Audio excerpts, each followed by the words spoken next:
Hey,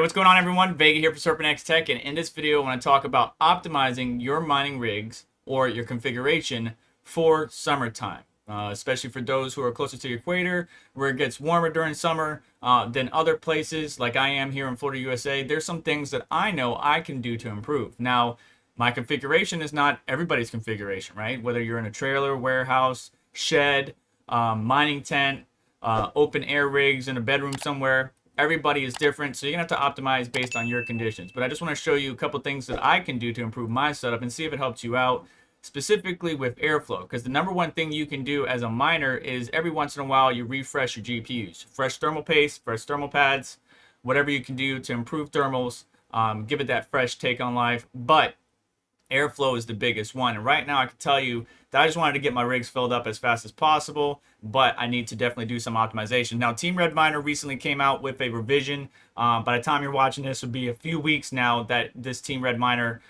closed beta and open beta have been out, but it allowed me to save the AMD GPUs, specifically the 5000 series GPUs. We're producing a lot of heat. Now I'm able to be a lot cooler. Of course, the Gigabyte hit 94C here, but that card has always been a problem child, so I wouldn't count that. Then I got some rejected shares. So that's more tuning, clocks, and stuff like that. But Team Red Miner did help bring a new lease on these GPUs, so that way I can drop thermals, and because it's not pushing out so much heat, it's not impacting the Octaminer rig, right, which is right above it. I could optimize it by putting the Octaminer server case at the bottom of the mining tent, but I'm going to leave it as is for right now because I'm going to be swapping out GPUs and stuff like that. And if I put it at the bottom with the rigs or the 8 GPU frames on top of it, I won't be able to access it as easily.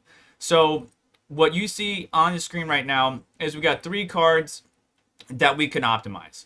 Obviously, the A2000 is hitting 100 degrees Celsius, but the reason these two are really high in thermals is because this hot box of a 3080 is right between it, right? So we got an A2000, 3080, A2000. The one behind it is hitting higher memory thermals than the one in front of it.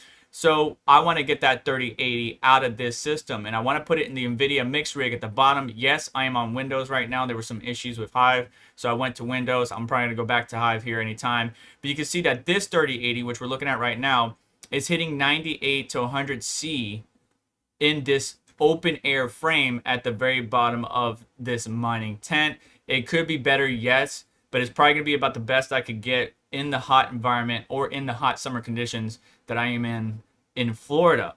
It is definitely better than the 104, 106C that this card is hitting. You can see it's even thermal throttling because we can't even get above 90 mega hash. So we're losing 10 mega hash just because of thermals. So I have a couple ideas, and we're going to switch over the camera to talk about my game plan and go from there.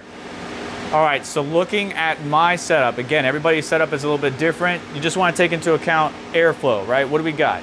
Well, we got intake at the very back of this tent. We got intake on the right side with air being pushed in, while air is being pulled in from this fan on this side intake mesh screen. So how can we optimize it? Well, we know that this 3080 right here from EVGA is making the 2 A2000s way too hot. I would like to move this card down here to the bottom of this rig with the back plate facing the cool air coming in from this fan. That should lower memory thermals, and swap the 2 1660 Supers up here, you know, around the 3080 and then the 3070. So the 3070 and 3080 are going to get swapped out to a cooler, more open air environment, and then I'm taking less powerful, less heat intensive, or less heat output from the 1660 Supers and putting them in here. I'm also going to grab the 3060 Ti and put it in between. We're going to separate the 3070 and the 3080. The other 3080 is already in here. Yes, it's running a little bit toasty, like 98, 96. I would like to get it a little bit lower. I could move it closer to this intake fan, but I'm going to leave it just right there because if I put two 3080s right next to each other, they're going to make each other hot.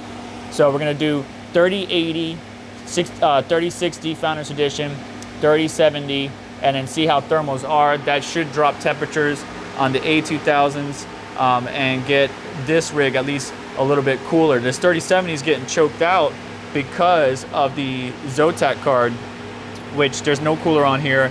I took it off. I talked about it in a previous video, but you can see there's literally no space for airflow. Even though these fans are good air pressure, there's really no space for that air to get taken in by this 3070. Now, it hasn't been thermal throttling as much, but I still would like to get these beefy boys out of here. You can see that the Octominer, or most server cases, you know, if you have a card bigger than these guys, they're not going to do too well.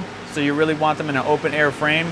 But if you got your typical 2-slot design, maybe 2.5 at the max, you should be fine. If you're doing almost 3.5 slot design cards, they won't work as well in these server cases. So I'm going to go ahead and get started. Just going to swap these cards out, and then we'll take a look at thermals. Update, basically have all the GPUs out that I want. So the top 3 are from the Octominer. I'm swapping it out with the bottom 3. All right, so we got the 1660 Ti swapped in here, replacing the EVGA for the Win 3 Ultra 3080 that was suffocating not only itself, but kind of the A2000s around it. Then we got the 1660 Supers taking over for the 3060 Ti Founders Edition and the 3070 from EVGA. So there we are, we got the Gigabyte card, 3070 from EVGA, 3060 Ti, and the 3080. Now this thing, even with everything that we're doing to it, moving it right next to the intake, have little baby heat sinks on it, it's still having some thermal issues. But first, let's look at the A2000s. One card we were able to drop from 104, maybe 160 down to 100C. So that is a slight improvement, but an improvement nonetheless. And then this one we dropped from 100 or 98C down to 96. So 2 to 4 degrees, really depending on the time of day and the cooling in the area. The 3080, the EVGA card, again, these thermals are taken with the tent closed. We hit, I think 110, or basically thermal throttling, which was dropping our hash rate.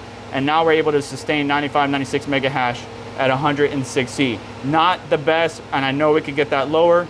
And then the Gigabyte card, even though we're at 96C and sustain 94 to 96 throughout the day, we're at least getting the full hash rate. Now, for many of you, you see those thermals and you're just like, hey, Vega, you can do better. I know I can. By the time you watch these videos, just note, changes have already taken place. Because of my schedule, videos don't come out till weeks later. I already did some mods to some of these cards, and the thermal improvements are even more than what I did today. But today was just about showing you, optimizing my setup, and hopefully helping you identify areas where you can improve your setup, right? Your hottest card, get them near the airflow. Get them towards the bottom of your tent. Get them towards the bottom of your shed. Try to improve the thermals of your GPUs as best you can.